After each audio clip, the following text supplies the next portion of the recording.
So, i-try na natin, guys, no? Alright? So, hindi siya ganun ka-OA yung laki, no? Tamang-tama lang siya, no?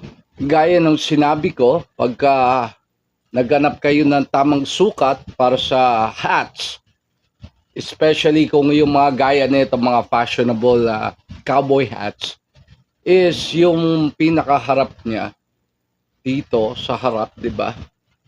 Yung tamang sukat niya is dapat pagka sinuot nyo nasa eyebrows, no?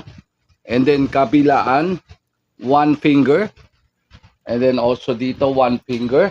Pinaka rim ng hat is hindi siya ganun kalapad yung rim, no? So masasabi ko nasa 2.5 inches lang yung rim niya. So tamang-tama lang siya. Hindi siya OA, no? Since na kulay red siya, uy,